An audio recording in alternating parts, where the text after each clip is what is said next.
زخمیوں کی تعداد بے انداز تھی اور جو فوج بچ گئی تھی وہ بھاگ رہی تھی۔ خطرہ یہ تھا کہ بھاگنے والی فوج کو اس کے بچے کچے جرنیل کہیں یکجا نہ کر لیں۔ اسی خدشے کے پیش نظر سعد بن ابی وقاص نے حکم دیا تھا کہ تعاقب کیا جائے۔ پہلے بیان ہو چکا ہے کہ جالینوس مارا گیا، اس کے بعد بھاگنے والے فارسیوں کی یہ حالت ہو گئی تھی جیسے انہیں پتہ ہی نہیں چل رہا تھا کہ اپنی جانیں بچانے کے لیے لڑیں، ہتھیار ڈال دیں یا بھاگ جائیں۔ ان کے جسم مجاہدین کے مقابلے میں زیادہ شال تو نہیں ہوئے تھے، لیکن ان کا جذبہ استقلال ختم ہو چکا تھا اور ان پر ایسی نفسیاتی کیفیت طاری ہو گئی تھی جس نے ان کے جسموں سے جیسے جان ہی نکال دی ہو۔ مجاہدین نے ان کا قتل عام شروع کر دیا، جو فارسی سامنے آتا اسے قتل کر دیتے۔ بعض مورخوں نے یہ بھی لکھا ہے کہ یہاں تک ہوا کہ مجاہدین ایک فارسی کو ہی کہتے کہ اپنے ساتھی کو قتل کر دو اور وہ فوراً اس حکم کی تعمیل کرتا۔ ایسے مناظر بھی دیکھنے میں آئے کہ ایک ایک مجاہد بیسیوں فارسیوں کو مویشیوں کی طرح ہانک کر لا رہا ہے اور فارسی سپاہی سر جھکائے آگے آگے چلے آ رہے ہیں۔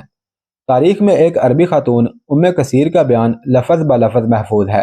ام کثیر ایک مجاہد حمام بن حارث کی بیوی تھی۔ اس نے کہا کہ اپنے خامدوں کے ساتھ ہم بھی قادسیہ کی جنگ میں شریک تھیں۔ ہمیں امیر لشکر سعد بن ابی وقاص رضی اللہ تعالیٰ عنہ کی بیوی سلمہ نے ہمارے پاس آ کر کہا تھا کہ لڑائی ایسی صورت اختیار کر رہی ہے کہ عورتوں کو بھی تیار رہنا چاہیے۔ یہ سن کر ہم سب تیار ہو گئیں، لیکن مجاہدین نے فارسیوں پر فتح حاصل کر لی۔ جب فارسی بھاگے تو ہم تمام عورتیں ہاتھوں میں ڈنڈے اٹھائے میدان جنگ میں پہنچ گئیں۔ ہم نے اپنا جو زخمی دیکھا اسے پانی پلایا اور اٹھا کر پیچھے پہنچایا، لیکن ہمیں جو فارسی زخمی اٹھنے کی کوشش کرتے نظر آئے انہیں ہم ڈنڈے مار مار کر ہلاک کر دیتی۔ ہمارے بچے بھی ہمارے ساتھ تھے۔ انہوں نے بھی فارس کے زخمیوں کو مار مار کر ہلاک کرنے کا کام شروع کر دیا۔ اس آخری روز کی جنگ میں 6000 مسلمان شہید ہوئے۔ اس سے پہلے قادسیہ کی جنگ میں 2500 مسلمان شہید ہو چکے تھے۔ شہیدوں کی تعداد خاصی زیادہ لگتی ہے، لیکن فارس کے جانی نقصان کو دیکھا جائے تو شہیدوں کی تعداد کچھ بھی نہیں لگتی۔ میدان جنگ میں جو فارسی مارے گئے ان کی تعداد کا تو کوئی حساب ہی نہ تھا۔ یہ دیکھیں کہ پشتے سے دریا پار کرتے ہوئے 30,000 فارسی پشتہ بیٹھ جانے سے دریا میں ہی غرق ہو گئے تھے۔